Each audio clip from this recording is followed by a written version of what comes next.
गुरुदेव भगवान की जय। प्यारे कृष्ण कन्हैया लाल की जय। श्री वराह पुराण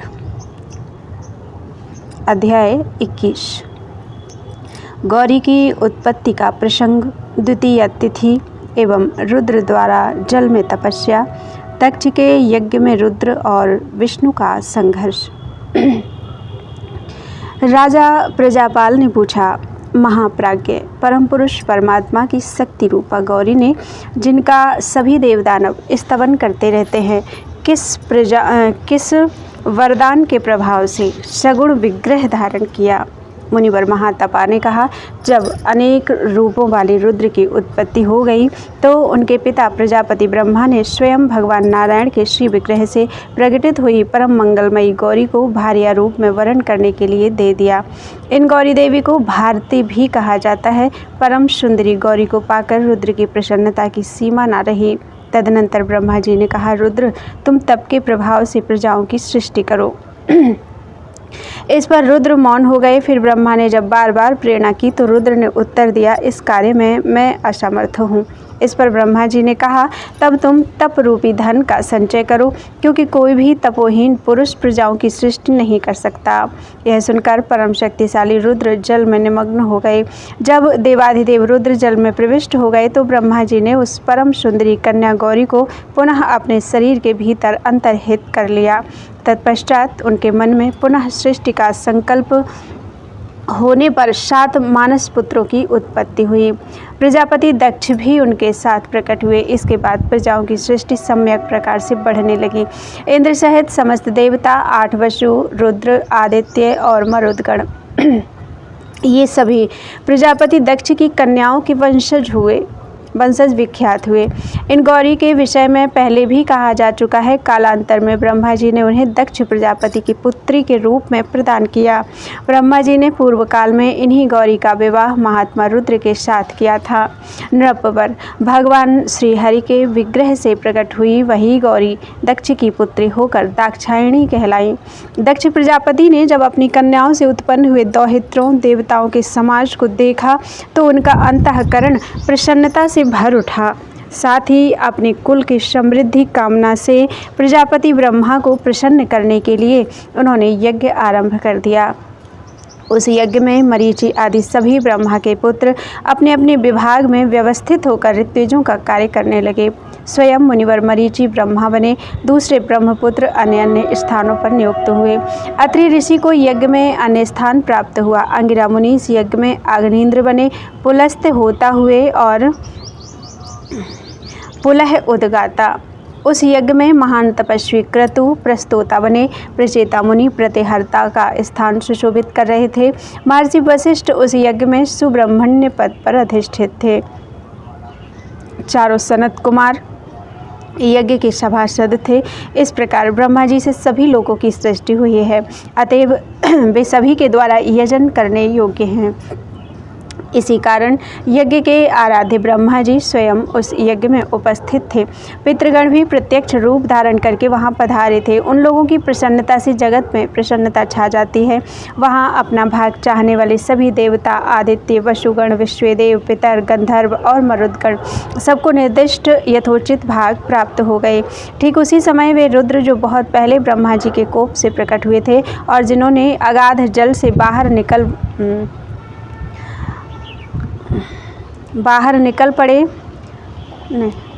जिन्होंने अगाध जल में मग्न होकर तप आरंभ कर दिया था, पुनः जल से बाहर निकल पड़े। उस समय उनका श्री विग्रह ऐसा उद्दीप्त हो रहा था मानो हजारों सूर्य प्रकाशित हो उठे हों।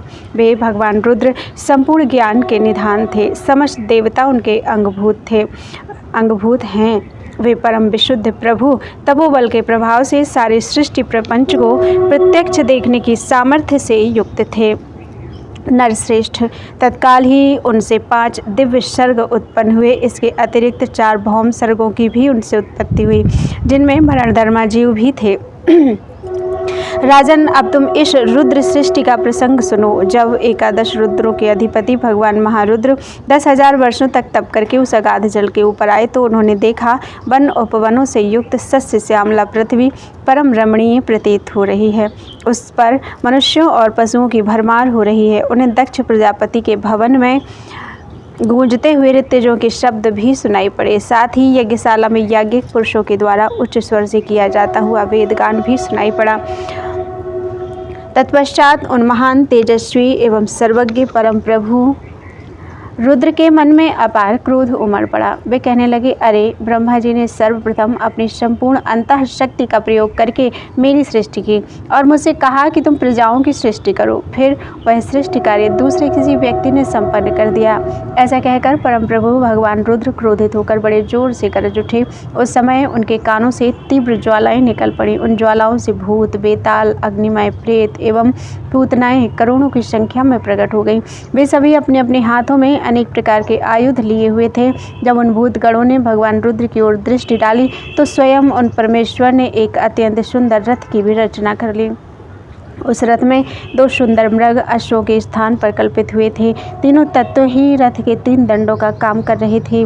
धर्मराज उस रथ के अक्षदंड बने तथा पवन उसकी घरघराहट थे। दिन रात ये 2 उस रथ की पताकाएं थीं। धर्म और अधर्म उसके ध्वज दंड थे। उस वेद विद्यामय रथ पर सारथी का कार्य स्वयं ब्रह्मा जी कर रहे थे। गायत्री ही धनुष हुई और प्रणव ने धनुष की डोरी का स्थान ग्रहण किया। राजन, उन देवेश्वर के लिए 7 स्वर 7 बाण बन गए। इस प्रकार युद्ध सामग्री एकत्रित करके परम प्रतापी रुद्र क्रोध युक्त हो गए दक्ष का यज्ञ विध्वंस करने के लिए चल पड़े।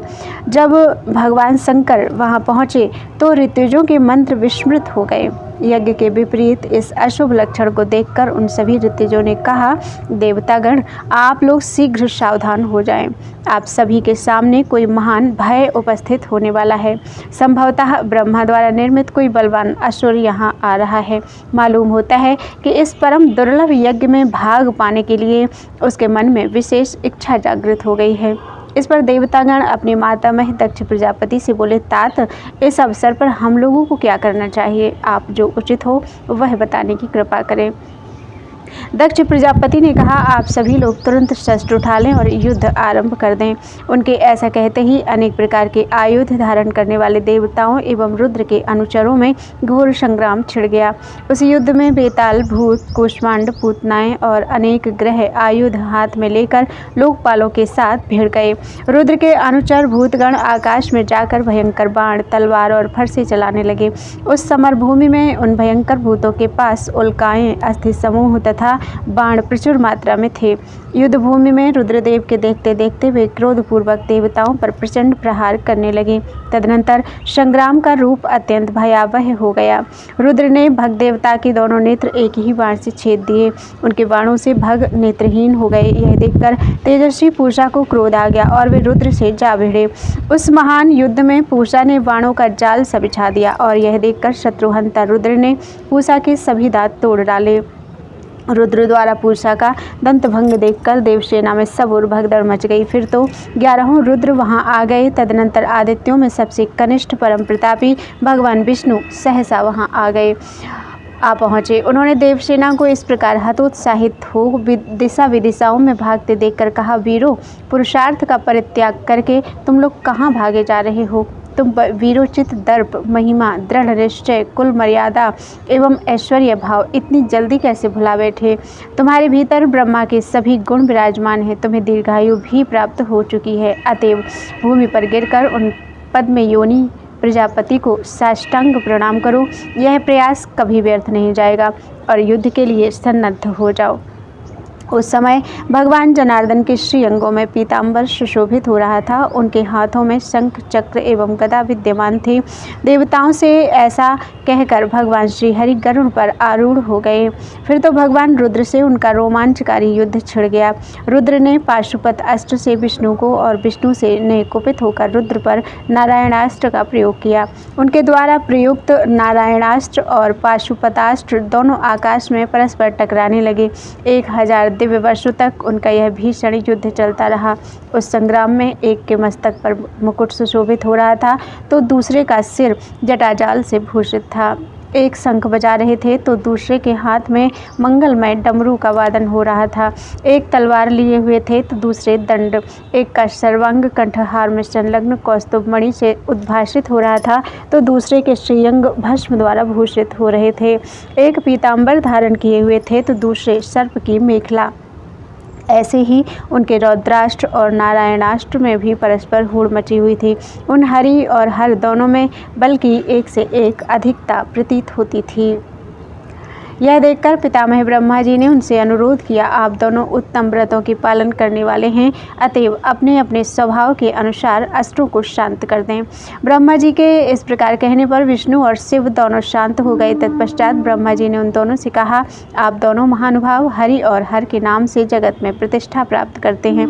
यद्यपि दक्ष का यह यज्ञ विध्वंस हो चुका है, फिर भी यह संपूर्णता को प्राप्त होगा। दक्ष की इन देव संतानों से संसार भी यशस्वी होगा। लोक पितामह ब्रह्मा जी विष्णु और रुद्र से कहकर वहां उपस्थित देव मंडली से इस प्रकार बोले, देवताओं, आप लोग इस यज्ञ में भगवान रुद्र को भाग अवश्य दें, क्योंकि वेद की ऐसी आज्ञा है कि यज्ञ में रुद्र का भाग परम प्रशस्त है। इन रुद्रदेव का तुम सभी स्तवन करो, जिनके प्रहार से भग देवता के नेत्र नष्ट हुए हैं तथा जिन्होंने पूषा के दांत तोड़ डाले हैं। उन भगवान रुद्र की इस लीला से संबद्ध नामों से स्तुति करनी चाहिए। इसमें विलंब करना ठीक नहीं है। इसके फलस्वरूप ये प्रसन्न होकर तुम लोगों के लिए वरदाता हो जाएंगे।